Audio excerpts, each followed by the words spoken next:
Welcome to Rad Health, the podcast where we have the conversations that you wish you had with your doctor. I'm your host, Dr. Dan Cooper. I am a chiropractic and functional medicine physician, a combat veteran, an educator, a husband, a father, and a dude who has been chasing human performance for a majority of my life. The things that I would like to talk to you about today are, one is the concept of wellness, what it means to me, and the reason I want to talk about wellness. It seems like a general topic, but the themes and the concepts behind what wellness is, it runs through everything that we talk about on this podcast. It is a foundational concept that, if understood well, makes everything else make sense so much better. So, I think I want to start out with a story where the first three tenets of wellness that I'm going to present to you came from. When I was in chiropractic college, it was probably like late 2008. I'm in chiropractic college, and I'm within a year out from my deployment and actually getting out of the Army. I got out of the Army in December 2007 and started chiropractic college in April 2008. So, sometime within a year of me getting out, and people were noticing and asking of me quite often, what do I do? Not what I do for a job, but they were noticing that I'm in great shape. I'm happy all the time. I'm seemingly stress-free. I'm just kind of like floating through life, enjoying myself. And apparently that's not that common. So people would ask me like, dude, what do you do? How are you like this? And, to me at that point, it was kind of effortless because I had created all these systems in my life that then resulted in what they were seeing. And so what I had done, it's late 2008, the tech explosion of simplicity, the simplicity in tech, it had not really happened yet. So I created a website, which was janky. I'll be honest, it wasn't that good. But the point was that I wanted to get down all these thoughts. One of the things I would do is I would very freely give my time. And so when someone would ask me something like this, it's a topic I'm super jazzed about. I would give them 2 hours and I'm explaining all this stuff. And I thought, well, damn, I need to have like a little chunk of precursor education that is consumed before I actually give my time to give the rest of the answers. Give them a little precursor, some prerequisites before the lecture happens. And so I created this website and I threw these three tenets up, which I then explained, obviously, and I had like a blog associated with it and stuff, and it was just a little passion project. But the three tenets were eat right, move right, and think right. And the think right category was kind of like my smash everything else into their category. So it has expanded now to like 5 categories now. But with eat right, I had kind of coined this Coop Paleo phrase for how I liked to eat. And one of my things is that I don't like to, like if you were to ask me to give you a menu, I would say no, because I don't want to do that legwork. I don't like creating minutia for people. I like giving you concepts so that you can then understand the concepts and then apply those to your own life. Because what if I gave you a menu and you didn't like some of the foods that are on it? Well, that's a waste of my time then. So I have decision-making criteria that go into the dietary choices made, and that is what I would teach in the Eat Right section. Move Right had to do with what you would expect, movement-oriented things, and exercise. And then Think Right was kind of a catch-all category that I'll get into in a sec. But with Eat Right, and which I later coined Coop Paleo, what that entailed was, first off, was nutrient density. So one of my major decision-making criteria when I look at a food and think, should I stick this in my face, has to do with, and the way that I rationalized what nutrient density meant in my mind at the time was micronutrients per carbohydrate. So I was gauging the amount of nutrition against how many carbs are in this item of food. It's not like I was bouncing that against fiber, but you kind of know what I'm saying with that. And so I was finding the most mineral and vitamin dense foods in categories, and that would be one of the things that would be a yes if I found a very nutrient dense food. One of the others that is kind of a sleeper, and in my world it gets talked about, but especially at the time it was not talked about in like layperson language ever, but fat quality. Not fat amount, but fat quality. And with fat quality, now you might have, I don't know what you think when you think, you probably think saturated, unsaturated fats maybe. You might think trans fats versus non-trans fats. You might think fried foods. I'm not sure what goes through your mind because I'm me, not you. But Fat quality has to do with a number of things, and the oxidative potential for a fat is part of that. The inflammatory potential of a fat is part of that. And so I would consider the omega-6 to omega-3 ratio in the fat content of a food. And why that matters, so if you're not familiar with omega-3s versus omega-6s, the ideal ratio for omega-3 to 6 should be between 1:1 and 1:4. And the standard American diet is 1:40. And the reason you care about that is that, I won't go into the biochemistry lesson, I actually did that in another video a bunch of years ago, and oddly enough, it was well received. It was kind of technical. Suffice to say, by and large, omega-3 fats, especially EPA and DHA, when utilized in inflammatory or anti-inflammatory compounds, we have these eicosanoids that your body makes to either quell or produce inflammation. By and large, omega-3s, when incorporated into these products, are anti-inflammatory, and by and large, omega-6s are inflammatory.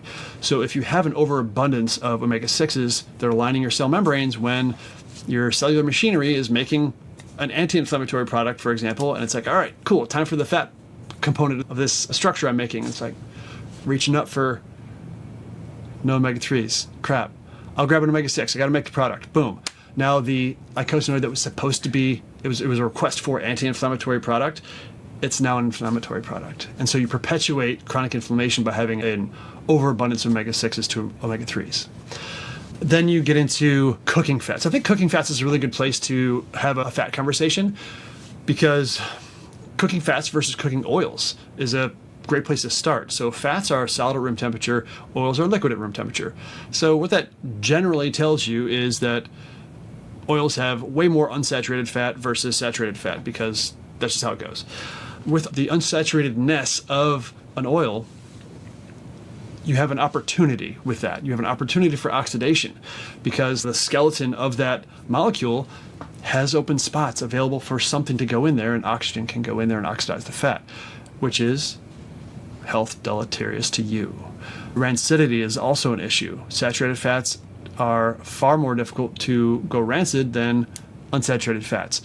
So you have susceptibilities with unsaturated fats that you don't have with saturated fats. When you apply heat to a fat or oil, all of those possibilities, the likelihood goes up. So you want one that has a very low likelihood for oxidation and rancidity when you cook. And I'll say the same goes for light. So when you have these unsaturated oils, you would want to put these in dark containers filled to the top. So if you had say you had a big bottle of olive oil and you wanted to start using it, it would behoove you to put these in smaller glass containers filled all the way to the top, screw it on tight, put it in the back of the fridge. So now it's cold, it's dark, and it'll stay far more fresh in that container. So as you're using one of these smaller containers, the oxygen is only contacting that one container. All the rest is safe from the oxidation that would have been happening if they were all in the same container. Hopefully that makes sense to you. So cooking fats, what do you do then? If I want to cook, isn't olive oil what you're supposed to cook with? No, it's not. In some traditional foods, if you're going by traditions, yeah, a lot of people cook with olive oil, and you're just giving yourself an opportunity for oxidation. Plus, in olive oil, additionally, you've ever noticed it's got a green hue to it? Those are phytochemicals that also can oxidize. So you have a lot of oxidative capacity in olive oil. So don't cook with it. If you want to use olive oil, great. Keep it, like I mentioned, in those small, dark glass containers in the fridge. And when you want to use them, you got to thaw it out a little bit. So stick it in your armpit and thaw it out. And then drizzle it on something that's already cooked or cold. Maybe it's a salad dressing, something like that. But you just don't want to cook with it. So what you do want to cook with are saturated fats.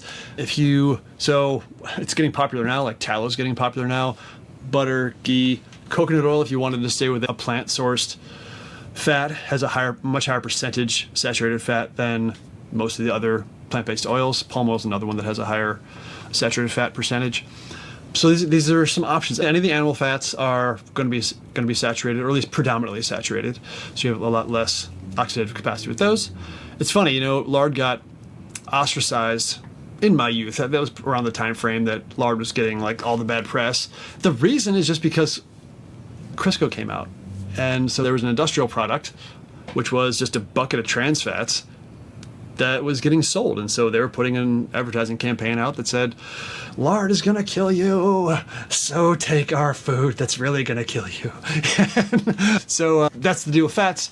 And then we would go on, and so we had a nutrient density, fat quality. And one thing that gets kind of glossed over is hydration.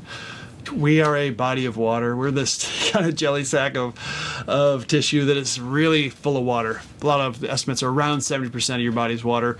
And so when your biochemical processes happen, they happen in an aqueous solution. So there needs to be an adequate amount of water for your biochemistry to work as it should, as well as for blood pressure to be normalized, for lymphatic fluid to flow well. It can't be too sluggish and too dense and viscous, so you want to have appropriate hydration for those reasons also. And that's kind of the deal. Actually there's one others that I can't believe I almost passed this up. That's crazy. Chemicals. Our food supply is a complete chemical shitstorm these days. And so, if you're looking at labels, organics is a label that you could use to help you move away from chemicals.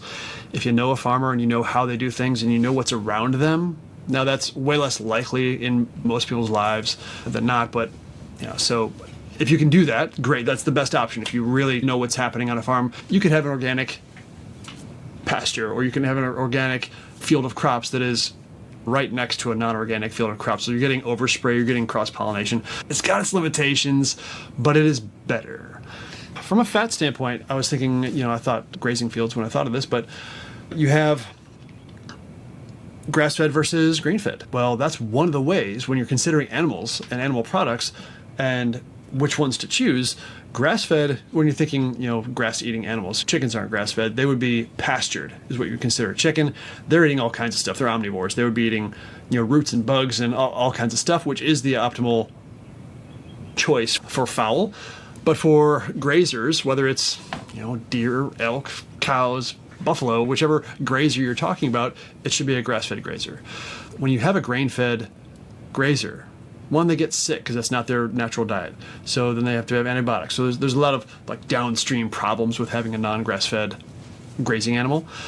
But then you have the fat quality. So the fat quality of a grass-fed cow, let's just stick with cows for the conversation, is significantly better than a grain-fed cow, because the grain, so just in straight makeup of fat, you're gonna have a ton more omega-6 fats in a grain-fed cow than a grass-fed cow, because the alpha-lipoic acid that's in, or alpha-linoleic acid that's in grass, that's the omega-3 that's in plants, gets converted really well in grazers to the animal source omega-3s, EPA and DHA. In grains, there's almost none of that available. So they just get omega-6s, and that's what the animal then incorporates into its tissue fat. So when you eat that tissue fat, it's full of omega-6s. So if you want a better fat profile from your meat products, you want a grass-fed animal. With Move Right, modern lifestyles are very sedentary. That's a big problem, because not only is it not, you talk about moving right, well, it's not moving at all. And that is certainly wrong. So accumulating a large volume of very low intensity movement, that's walking around. It's looking at, taking a walk with your dog, or taking a walk around the neighborhood, looking at birds and sniffing flowers. That life enhancing experience of smelling good things and looking at things you think are pretty then accumulates in movement as well. And so you're moving around, maybe you're reaching for a branch, so you're reaching way up, and now you've got a stretch, and you squat down and you look at some ants that are running out of the little hole in the ground, whatever the case may be. But you're getting a lot of multi-directional movement, and it's all low intensity. So you're accumulating a lot of this low intensity movement throughout your day, which is very important for idealized health. You want to move through full ranges of motion frequently. Your body remodels its connective tissue based on the stresses placed upon it constantly. And so if you're just sitting there, you bump on a log like a sack of potatoes, and that's what your body becomes. You become a potato sack. A lot of people have desk jobs, and they'll be strapped at a desk for their entire day, but they know it, and they want to go, but they want some fitness, so they'll go and do a workout at the end of the day. And that's great. I'd rather do that than not. But it doesn't counter that long duration accumulation of position throughout your day. So while it does do a lot of beneficial things, it doesn't fully counter that anterior, just that collapse from sitting all day. So moving frequently, and if we're talking about desk jobs, to do movements that specifically counter that collapsed posture to normalize connective tissue lengths and tensions across various joints is really a great idea. So you'd accumulate repetitive counter movements and just movement in general throughout the day. Tendon health is something that, I'm 45 years old now, and one of the things that happens with older folks, besides general deconditioning and bone weakening, tendon health goes to trash. And so their springiness goes away. Springiness is a marker of youth and vitality. You ever look at somebody walking, you can estimate how old they are, and it's really how physiologically old they are, not necessarily chronologically, just by looking at them. Is their posture stooped? Are their movements really restricted? Is it this just not bouncy? It's just this stiff kind of movement that indicates oldness. And so tendon health is a big piece of that. So eccentrically loading tendons, if you're out of a long time out of explosive movements, so maybe you're a sprinter in high school, but you haven't sprinted or jumped in 30 years, I wouldn't go and sprint. I would do some tendon prep by doing some eccentric loading. There's a lot of things you do for tendon prep. Full range motions would be great, especially under eccentric load, and then work your way into some plyometric movement to regain that tendon health, because you can. That's the thing that's really cool. Like I mentioned, connective tissue remodels constantly throughout your life. And so if you work at it, you will regain, maybe not to your 16-year-old self level of bounciness in those tendons, but you will be able to regain tendon strength, tendon elasticity, and spring in tendons as well, which one makes you feel and look more youthful and vibrant. And that's really important. I will say that functional movements in general, whether they're done ballistically or slowly, so like the pace of the movement, you can alter based on your goals, but doing functional movements is so important. It's just so important for longevity and fitness and prophylaxis of injury. If you are doing very isolated movements like bodybuilder style movements, it doesn't help you not fall. It doesn't help you get up off the ground if you did fall. It doesn't help you run and snatch the classic, baby in a stroller rolling out into the street. That doesn't help you do that, and predisposes you to injury if you actually end up having to do that. So functional movement patterns is something you should definitely throw into your exercise regimen if you want to have longevity in fitness and prophylaxis of injury for the long term. And part of this is complexity of movement, but it's also like actually movements that you would use in life. So complexity of movement is also important for brain health. And so as we age, and just for general, I'll say lit upness of brain. So if you're looking for improved cognition, improved creativity, just being more with it, less forgetful, this is the kind of stuff, if you were to do complex movements, especially of the central joints, and I'm kind of throwing in some more complex topics that we'll dive into later in more totality, but I just want to just kind of throw them in there, throw a little teaser in there for these things. Those are the joints that have a better ability to increase activity into your brain, which then improves brain health, because brain health is contingent upon fuel and activation.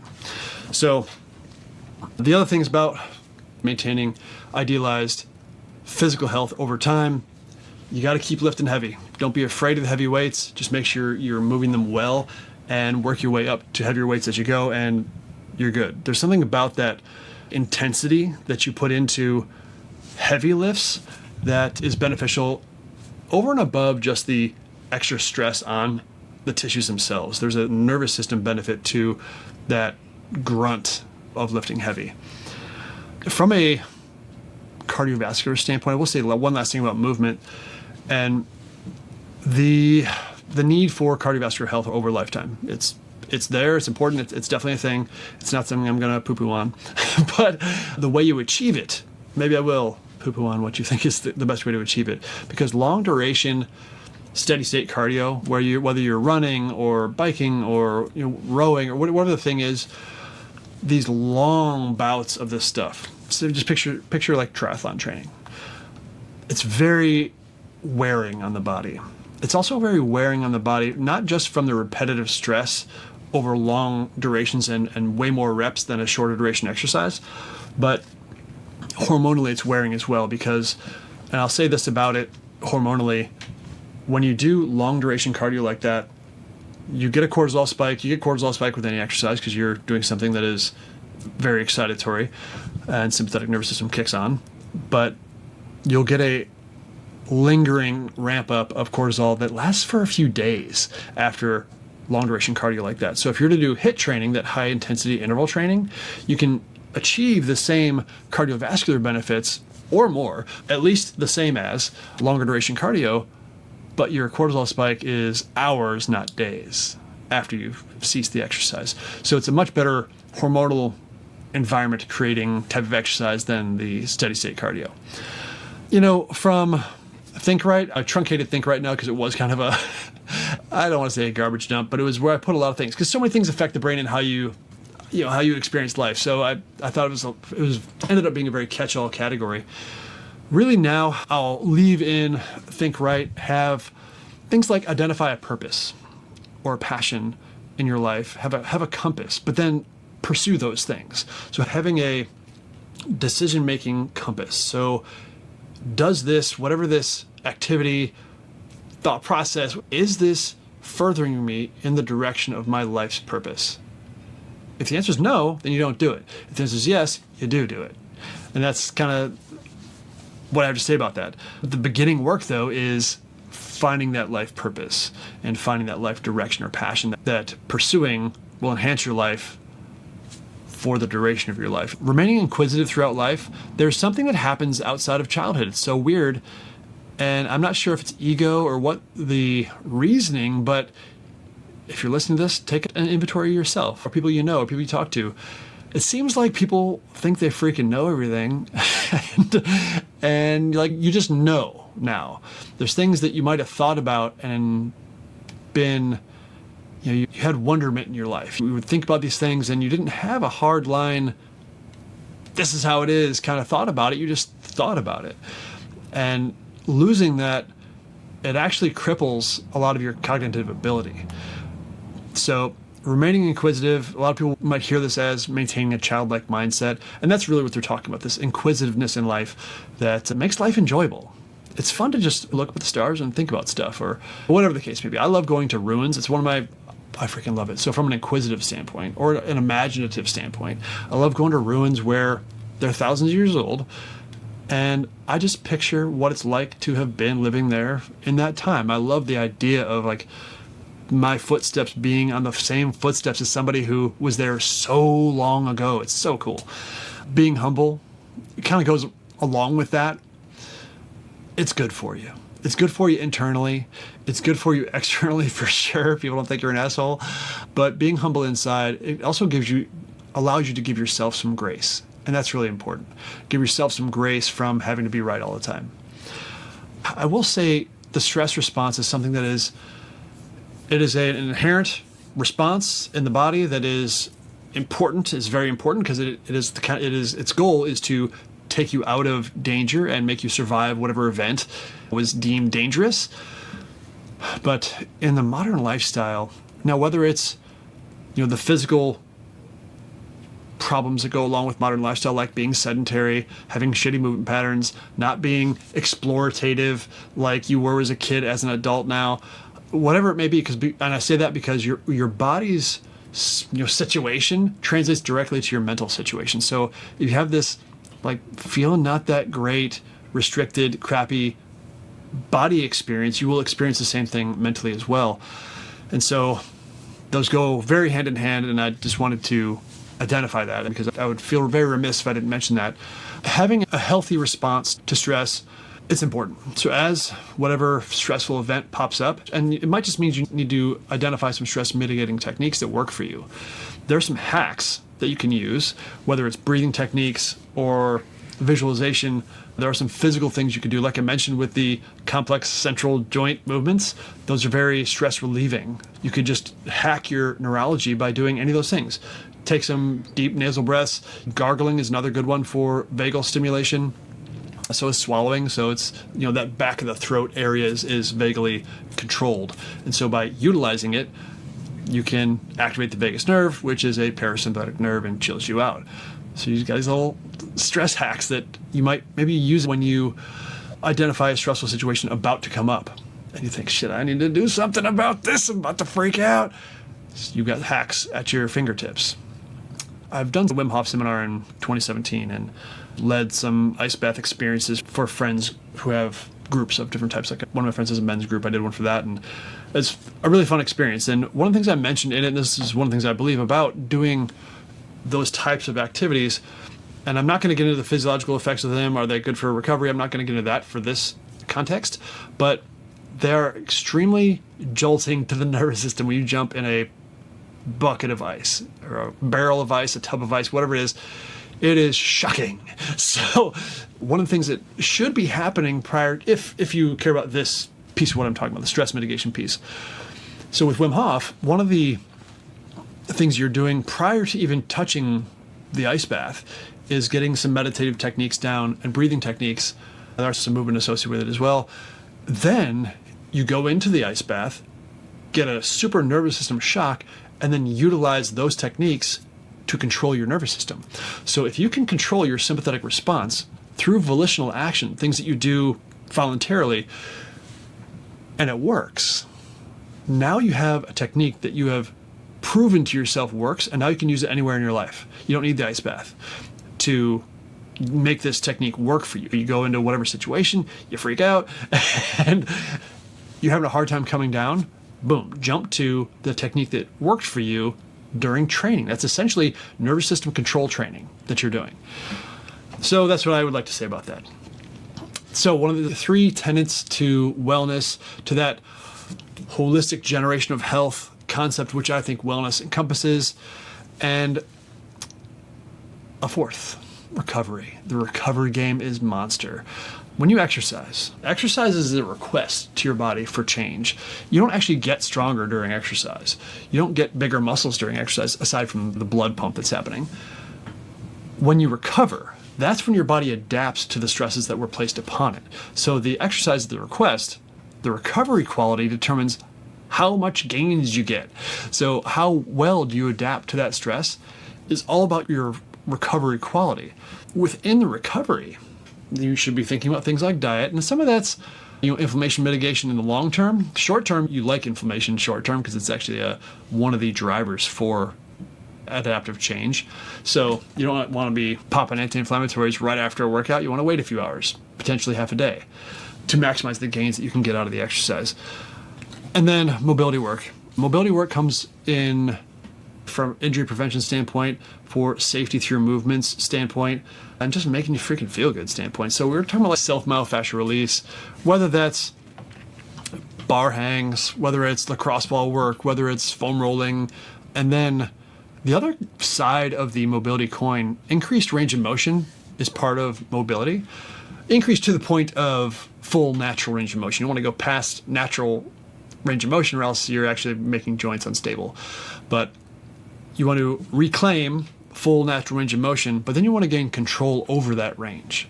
Because if you have a range of motion that's available to you, but you don't have motor control of it, or strength at the end ranges, things like that, it becomes a susceptibility. And so in addition to stretching, which I like to do myofascial release first and then stretch, it just makes for the stretch to be much more effective. When that's the case, you're going to do end range loading at the end of that, once you've gained the extra range of motion, to gain some control over that range. And there's techniques to do it. That's not the scope of what I'm talking about today, but there are techniques to do that. And that is a worthwhile activity to do in your recovery side of your fitness game.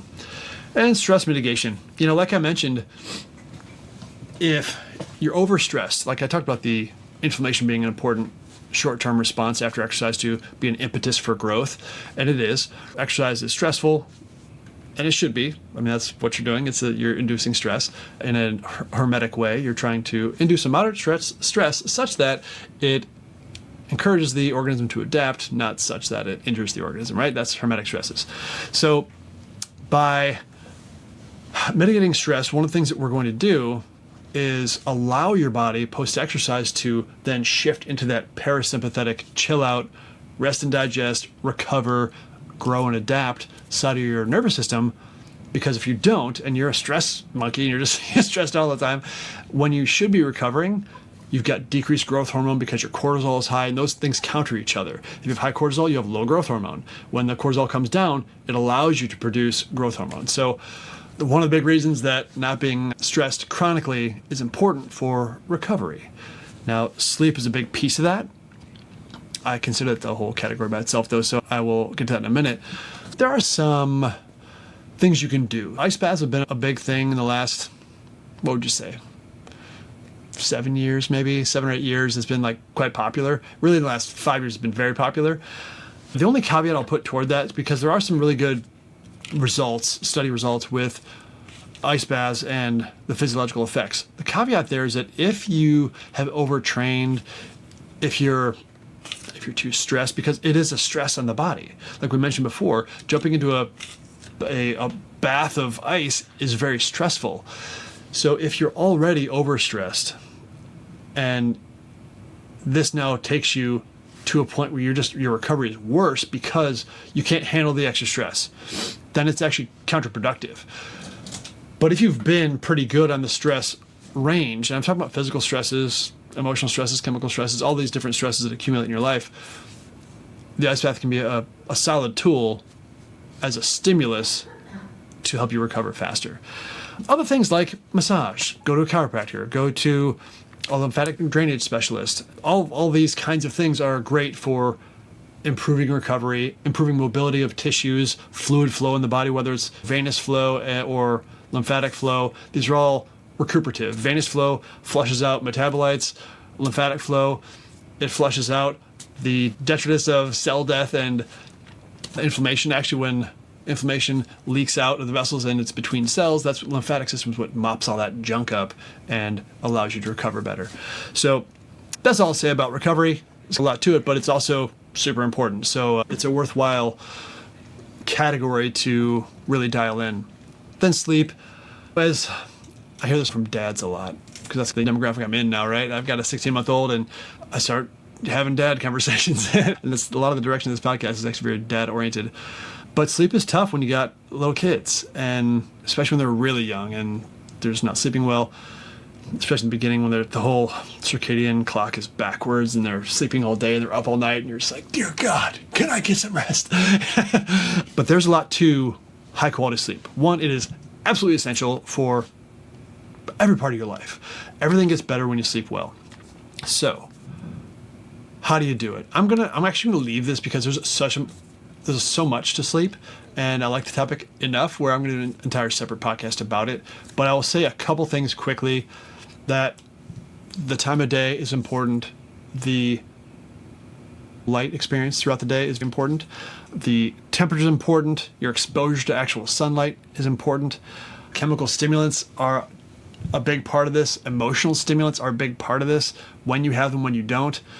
And then getting your life together, actually. This kind of falls into stress and worry and mental clutter. Getting that cleared out, also very important. And if I were to say, those are my main categories. Some things like ancillary things that, maybe aren't that ancillary for idealized wellness. Your connection with nature. I don't just mean like how much you care about nature, but your actual physical connection to nature.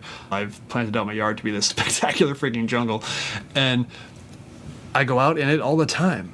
I've got some places around town that are really great respites from concrete jungle. I access them very often. I do at least 2 dog walks a day, and that's where I go. But I'll head them on my own as well. So actual contact with natural materials like trees. If you want to be a tree hugger, that's great. If you want to climb a tree, that's great too. The sights and smells and contact with the ground and other growing things, as long as they're not poisons, of course. Those are all very powerful in improving two things essentially that come to mind right away are your sleep and your overall stress. In Japan, they have, I always forget what it's called. Of course, whenever comes, I always forget what it's called, but there's a concept called forest. In English, it's forest bathing. I don't remember what it's called in Japanese, but It's prescribed by physicians in Japan when people have excessive stress. And they'll actually say, like, get your ass out in the woods and you need X amount of time in the woods. And that's a prescription because there's tons of research backing the stress lowering effects of being surrounded by nature. The last thing I'll mention is the toxicity of our environments. I have so much to say about this. I'm actually going to say nothing else about it right now. But these are the overarching themes that are going to be running through, if not all of them. At least one or more of these themes will be running through every podcast we do, because this podcast is about optimizing your life and living the greatest life experience that you can. And so in order to do that, you got to optimize a bunch of different factors in your life. I wanted to just hit them so that I could have you kind of see the totality of where I'm coming from with wellness advice and how there is a good amount to orchestrate and bring together. But the cool thing about these categories is that so long as you're dedicated, if you decide this is how I want to be, this is who I want to be, and this is what I want out of life, you figure out one of these categories, you figure out something, you just make it part of your life. It becomes a habit, and then you don't have to think about it anymore. Once you do it long enough for it to become just your normal, it's just part of your life. It's not difficult anymore. It's just how it is. And before you know it, you end up with this whole cluster of life habits that are awesome and health generating and make you be the best person that you can be, the best version of yourself. And that is the goal, is to create this beautiful cluster of life habits that ends up allowing you to express the best version of yourself. That, my friends, is what I have to say for the day. If you liked what you heard and you want to hear more, please subscribe to the podcast if you haven't already. If you know somebody that you think would benefit from this type of information, make sure you get this in front of them, however you do it, send them a link, whatever. And let's build a tribe of people dedicated to making the most kick-ass experience out of life. See you guys next time.